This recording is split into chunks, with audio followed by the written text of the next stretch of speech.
So that was a lot of the, here's what it is, here's the context. And now we can think about how this can start to get into the hands-on part of downloading the tool. Okay. That there's the link to the UW-Madison knowledge base, requesting the form, and once you have that, and this is where you can pass out the hands-on sheets. Yes. So again, we've got these sheets, and they're on the Active Teaching Lab page as well, for you to be able to download them. If you don't have them right here, but you all do, so that's great. And so we'll get into the easy parts of installing the Case Scenario Critical Reader platform, and going through some easy things, some medium things, some more difficult things that are both pedagogical and technical in nature. So, yeah, let's go on. I need one.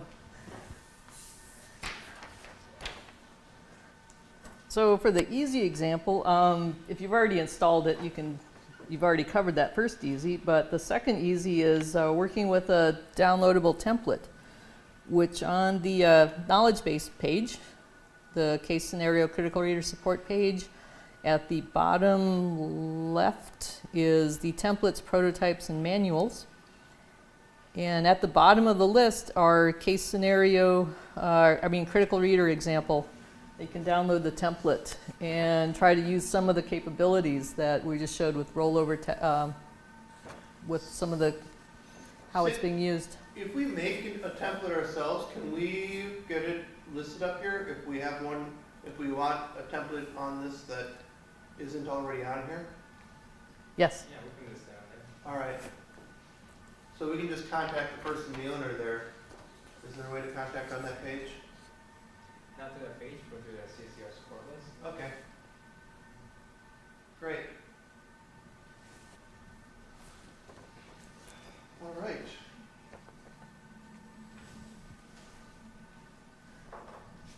Okay, so if people want to be working on the easy part, I'm going to try the medium Okay. and work with a Google form, then we can look at that.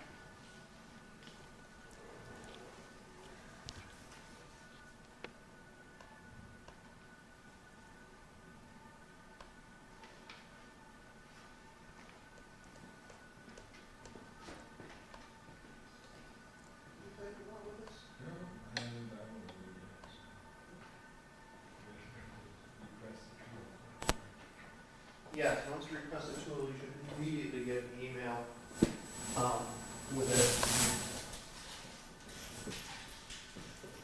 Really good.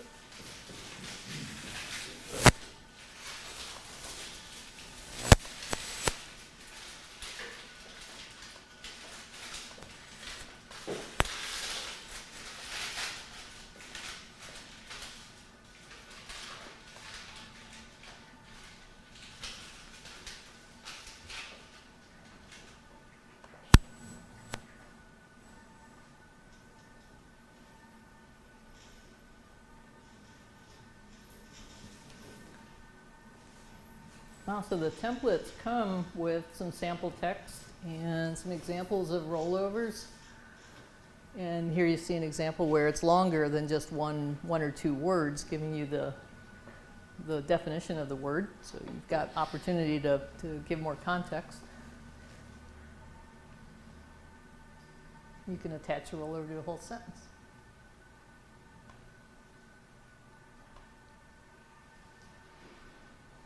So starting from the templates, you've got a lot to go on of the capabilities of CSCR that are most relevant to annotating, designing a text experience. So it's not just annotating text.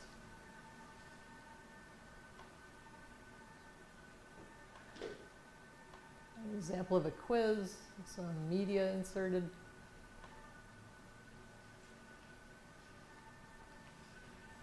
You can insert a video.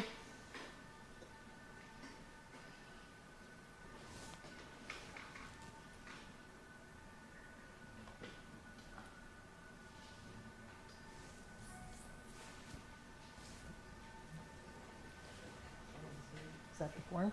No, the form's in that footer. That's a good. Okay. So you have this text, what is this text about? Is that, can I put in a paragraph and it'll check it? How does that work? It doesn't have any, there are some examples of auto-graded quiz types, but they're limited. You can have multiple choice, select all that apply, short answer, in which you have to input the acceptable short answers. This is more of a long answer, in which case there is no auto-grade. But some of the ways I've seen people work with this is that you could have the students input their response, and then on the next page give them a model response. So this is a lot of what this is really good for is to give the students that self-check. And there are ways that if you're using CSCRs in Moodle, you can get it connected to Moodle's data collecting capabilities to set you up with a report back of what the students answered and who answered it, who didn't answer it. And this is also a way that you can check for yourself as an instructor who did the reading, who didn't. So it tells you how prepared students are when they come to class. And this is where you can also have the Google form embedded here as the self-check, right? Yes. So here's an example of, would you like to show this? Sure. Emmanuel built it. Sorry, yeah, so this is basically a simple Google form that is embedded using an iframe into CSCR using the web embed object. And everything is linked, all the responses are being linked back to a spreadsheet which you have access to. Here. So after you submit this form, what you can actually do then is have the students look at the results. Yeah, you can either make it public or here create a link to the responses, so you can actually go in here and see what what all the students have actually replied. You can make this public, or you can just keep it for your own reference to grade the students. And then can you go up to the form menu up there? Or I'm sorry, the tools menu on Google Form right underneath responses.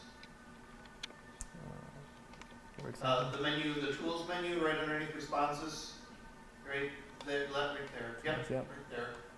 And then click on, form, sorry, click on the form menu. And show summary of responses. You can link to this page as well, and this will actually give you bar graphs or pie charts or whatever, so when the students do this, they can check to see how they answered versus how other people in their class answered for those questions, which is kind of a neat way of doing a sort of a self-check, and good for the instructor to get as formative feedback on, did I do a good job of structuring the reading in a way that they got the right answers, because if they all got the wrong answers, then maybe you should go back in and change up your critical reader a little bit. Yeah, revise the questions. So. Cool, I'm glad that you can do this. Right, so if someone downloads the template, will they also have the form set up that they can modify for themselves? They'll have to link their own form, create their own form and update the web embed link to it. So. Luckily, we've got a session coming up on Google Forms soon, so we'll talk about embedding Google Forms, I think next Tuesday? Coming up soon. Right, so my question was, if someone downloaded the template, would they have the access to the Google form? But the answer was they'd have to make their own form and link to it. Yep. At least the template shows the capabilities that you can do this. That Right. might be a way to try to get around. If you're not using Moodle, but yet you want some way of getting the student responses back out of CSCR, the Google form can help give you that. So you put in a question related to the text and whatever, probably a simple something the students can answer, then you can get that data back of what the students answered. Cool.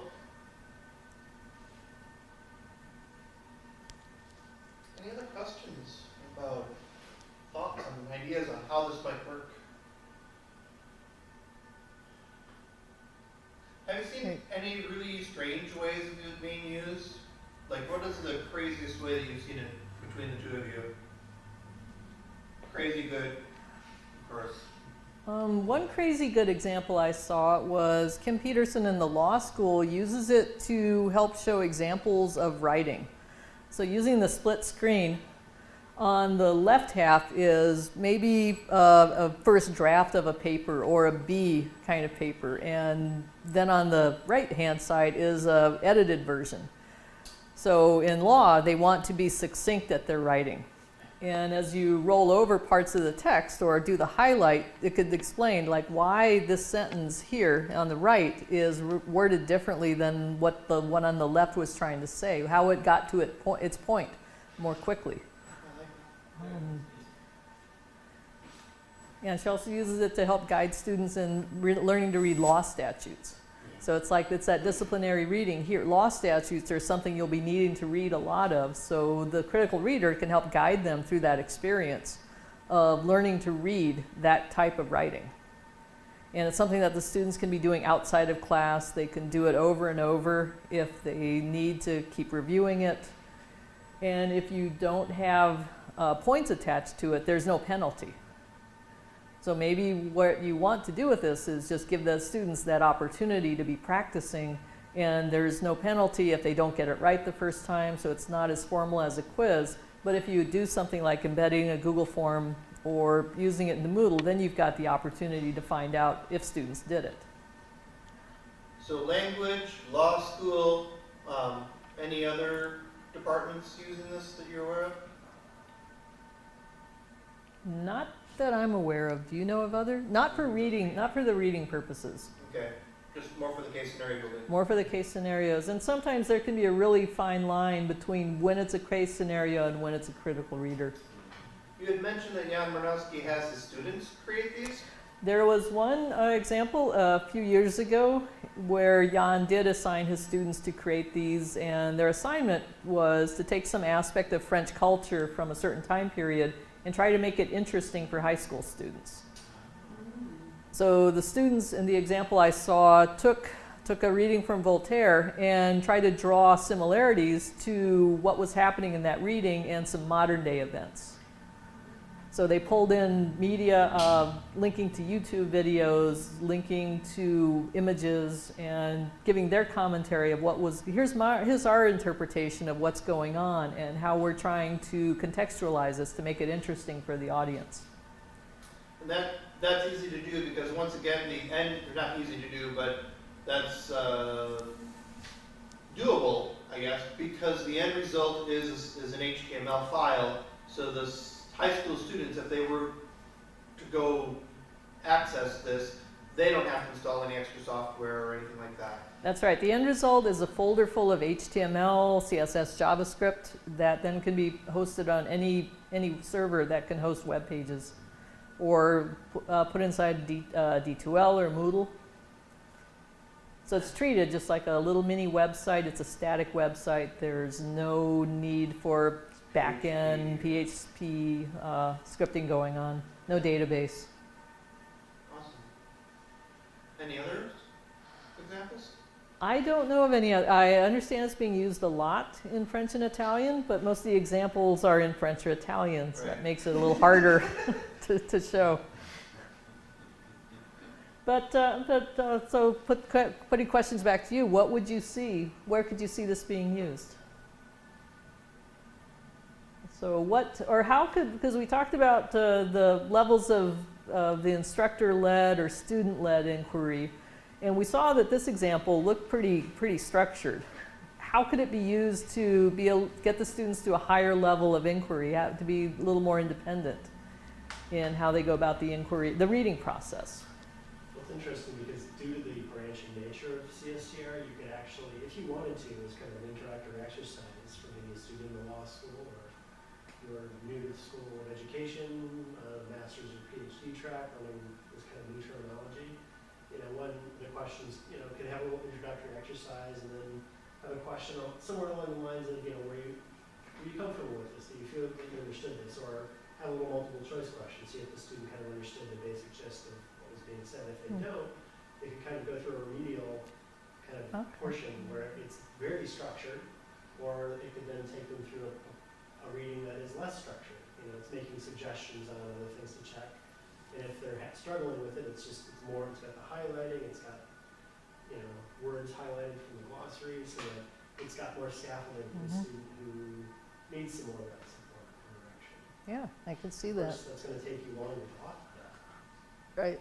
So, and I could see the same sort of thing done that you did with the Google form, where you put in a Google Doc that's a collaborative Google Doc for your students, and that way they can talk to each other over that sort of blank page there, and as they're interacting with a critical reader, they can be like, hey, I liked the video that you added here, but I don't get this part over here. Okay. And other students can answer that if they wanted to. Yeah, or something less collaborative. I could see, let's say you broke the text up into chunks. And after every chunk, maybe you've got a Google form to ask the students, what would be your interpretation process? Yeah. Or what would be your interpretation if you're looking at a certain lens? What do you see in this example? How does this example exemplify some aspect of something happening in the culture or connecting to something in modern day times? I mean, or a different context. Great. So it's got that opportunity for a designed experience where you're really taking students by the hand as though you're right there with them, but you're not there with them, in a way to have more of a dialogue with your students through using something like the forums, or a way to get information back from the students other than their quiz score. Yeah, it seems like if they're reading a paper that has steps, sort of develops in complexity, then this seems to allow you to say it's kind of like a built-in assessment. Like section 1, they have to take away this, and this, and so you could make it so that they have to find the right answers to those questions to find what the main point of this section is before they go to the next section. Right. It could be programmed to do that. Yeah. So that would be kind of neat. That's kind of a merging of the critical reader and the case scenario together, isn't it? Yeah, I mean, Yeah. One of the reasons I love this tool is because, there's nothing saying that, you can only use the CR portion of the tool, or, you can only use the CS portion of the tool. You can mix and match them as much as you want. Yeah, there's no difference in the capabilities. One question that came up when we were talking about this in a group is, I could just have this entire long book in here. And I'd really wonder about that, for one thing, it would take a lot of work to both do the intellectual work of figuring out, well, what do I highlight? What do I make connections to in this text? And I'd have to wonder if your students what your pedagogical need is to give students that designed experience through the entire text. So what this looks like it's good for is these short targeted readings, and you can really guide students through an experience, and you can use it to help get kind of a little more stepping back of making the students more aware of the experience that they're going through while they're reading it, and guiding them, scaffolding them to being more independent. I could see it for some of the seminal texts in a field where clear lines are set up between different camps in that field where, scholars X, Y, and Z think that this, and here are some links to their thoughts and sort of their family tree of thought versus scholar B thinks of their family tree of thought. So if you could have a couple of the seminal texts in the field over the big controversial topics, all sort of spelled out that way, it could be a really good way to sort of get fresh graduate students into that field pretty quickly. You can scaffold that pretty quickly, I think. Okay. Yeah. And one example that I've seen CSCR used for that we haven't covered in the series is short interactive lectures. So you've got some content that you want to convey to students, and it can be helped with media, embedding images and linking the videos, and give the little contextual quizzes. So if you want to prepare students to come to class and you want to give them some basic information that can be done outside of class. Then they come to class, and here's this basic knowledge you need to have, and then you come to class and you can build on it. So that's neither a case scenario or a critical reader. Right. But still, it can take advantage of the technical capabilities that are here. Interactive lecture. Yeah. So it could be CSCRIL. Yeah. There's an acronym in there somewhere. Yeah. Yeah. Right, so on the form, on the activity sheet, thinking about the hard, what's the hard part? Because we talked about usually these sheets, the hard task is something that's technically hard. And we tried to make this one something that's a little pedagogically harder. And so what if you wanted to do this in your course? How would you go about, what would be a text that would make sense? We've talked about some different examples of how this might be used that we haven't seen. But just think about that for a minute.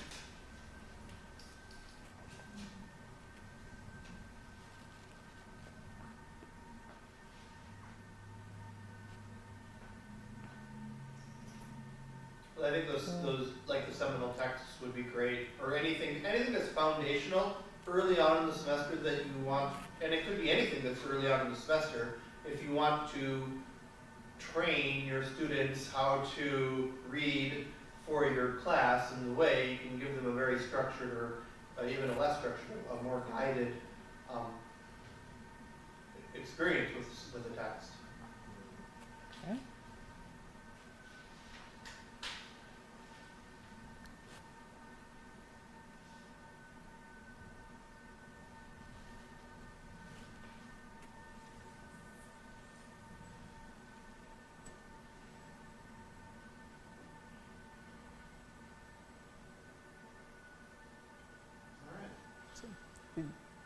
Any other questions? Do you want to do hands-on or?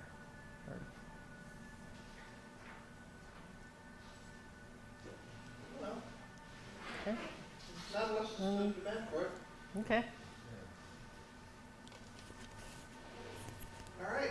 All right, thank you. It's a cool tool. And when they started a few years ago, it was still really complicated. And now it's getting easier and easier and easier to do. I'd be curious if how encounters had shown up, what you would have thought about it. You know, If who?